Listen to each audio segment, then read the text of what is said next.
The DC Extended Universe is dead. This might be confusing, but the ball has started rolling on the James Gunn era of DC movies. I wanted to spend some time today with my scalpel to try and do a bit of an autopsy with the DCEU. So where did it all go wrong? How might have James Gunn avoided those mistakes? Well, for starters, maybe he shouldn't have rushed into a Justice League film. It's clear in hindsight that 2012's The Avengers was a watershed moment, not just for the Marvel Cinematic Universe, but for all superhero movies. The audacity of bringing together characters and storylines from multiple film series was something that blew people's minds, and it helped that Joss Whedon could actually write back then. I'd say that without the Avengers, there would be no MCU. However, that didn't have to be the case for the DC Extended Universe. But in their dash to create an Avengers moment, Warner Bros. Rushed into their Justice League movie, and that had disastrous results. The only character that had gotten a real introduction by the time the third DCEU film, Justice League, was released was Superman. Batman and Wonder Woman were both supporting characters of a Superman movie. The Flash, Cyborg, and Aquaman were hastily introduced in Justice League. They gave the same treatment to the new gods who were meant to be overarching villains of the DCEU. A lot of potential was left on the cutting room floor in the race to make Justice League. As a result, the first movie featuring the iconic DC superhero team is known for being a complete disaster. James Gunn should take it easy building up to a Justice League. He can spend 4 years on it if needed, maybe even more, as long as he gets it right. That's not the only bad creative choice Gunn needs to avoid, though. He should also avoid the overly dark tone of the DCEU. No, DC has been disconnected in film and television for a long time. And it's one of, our jobs, mine and Peter's, is to come in and make sure the DCU is connected. When Man of Steel came out, a lot of people were critical of the fact that the movie was really somber for some reason. It wasn't dark necessarily, but this new Superman was kind of stoic and humorless, and the same was true of the other characters. The movie started with this long and drawn-out sequence showing the destruction of Krypton, and things took an even darker turn towards the climax of the movie, which was the battle between Supes and Zod. The level of wanton destruction these two caused throughout Metropolis was like the end of the world, and Zack Snyder leaned into it pretty heavily, since he planned for this to be an inciting incident for the entire DCEU. Batman vs. Superman springboarded off this climax into an even darker direction. We now have a Batman who kills people. Lex Luthor blows up Congress, and Superman dies. Martha, save me from this bleakness. In defense of Warner, they did try to fix this later on. I mean, they did a pretty terrible job of it on Justice League and Suicide Squad, but the other movies of the franchise were better. I'm assuming that Gunn knows pretty well that there needs to be a baseline in tone across the franchise. Our jobs, mine and Peter's, is to come in and make sure the DCU is connected in film, television, gaming, and animation. That the characters are consistent, played by the same actors, and it works within one story. Though not all the mistakes in the DCEU were on the creative level, of course. The DC Universe would benefit from a consistent release schedule. You know how every year, Marvel Studios releases their projected timeline for the current phase and the next 2 phases of the MCU? That shows that Marvel and Disney put a lot of thought into how they release their projects with how the stories feed into each other. The only interruption in their carefully considered plotting was the COVID-19 pandemic, which was a massive interruption of basically everything. Yeah, the DCEU never had anything of the sort. Following Man of Steel, the DCEU didn't have a single follow-up project in the 3 years before Batman vs. Superman came out. After that, you'd maybe get a DCEU movie per year, except for 2020, where we got 2.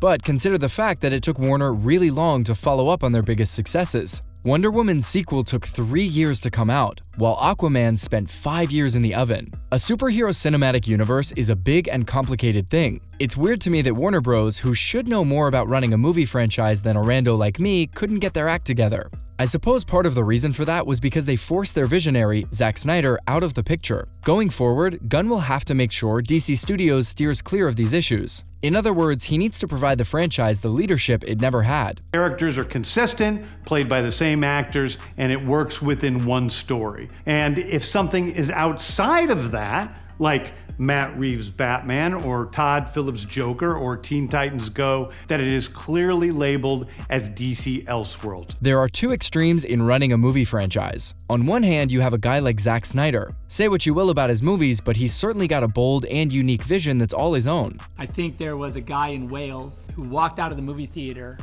and hashtagged and released on that day of release the Snyder Cut, right?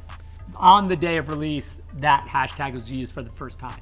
2 years later, on the anniversary of the movie, November 17th again, there was a huge Twitter campaign that had gone on and to release the Snyder Cut. But lacking business acumen, he doesn't run the tightest ship. On the other, you have the suits who have been running the franchise since Snyder's ouster. Their army of bean counters might be able to come up with optimal business decisions, but they sure don't have a clue how to make the creative decisions. But as the president of Marvel Studios, it's clear that he listens. Not just to the fans, but to the suits too. Everyone who works at Warner Bros. Is there because they're good at something. A team or a company is only as good as the leader's ability to make use of all resources. James Gunn is also mainly a creative guy. Back in the Marvel days, he was more than happy to just make Guardians movies. That I just started to see visually how the movie could come together. And, you know, quite honestly, I started to see the movie in my head that the movie is today. A big, brash, colorful, yet still gritty and emotional film. And a movie that wasn't necessarily like the movies I loved from the past. But he's taken on a pretty ambitious mission here, and he's gonna need all the help he can get. He needs to listen to the people working for him, and the fans he's working for. With all that out of the way, how's the early prognosis for the DCU looking? Pretty promising. Just by looking at the slate that Gunn recently revealed, Warner and DC Studios are avoiding a lot of the mistakes of the past. For starters, at no point during the reveal of the slate do they ever talk about a Justice League movie.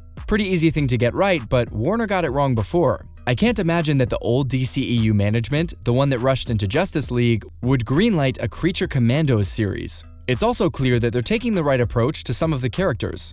The Superman they talk about is the embodiment of truth, justice, and the American way, and brings kindness to an unkind world. If the Batman movie is adapting the Grant Morrison version of the Caped Crusader along with Damian, then they'll end up with a faithful take on him too. On the subject of release dates, we don't have dates for every single DC Universe project just yet. But for now, it's looking like 2025 is going to be the big year for DC movies. The selection of projects and the way they were announced really reflects the way that James Gunn and Peter Safran are in charge. They're showing the right level of leadership that the DCU needs to compete with the MCU. Peter and I, along with a group of very talented writers, have started to map out an 8 to 10 year plan of what DC Studios will be in film, television, and gaming. I'd say that this is a fantastic time to be a fan of superheroes and comic books. What mistakes do you think James Gunn needs to avoid in the DCU? All of the creators is unique and something special. Storytelling is always king. That's all that matters to us. And I want to be true to those stories. I want to be true to you guys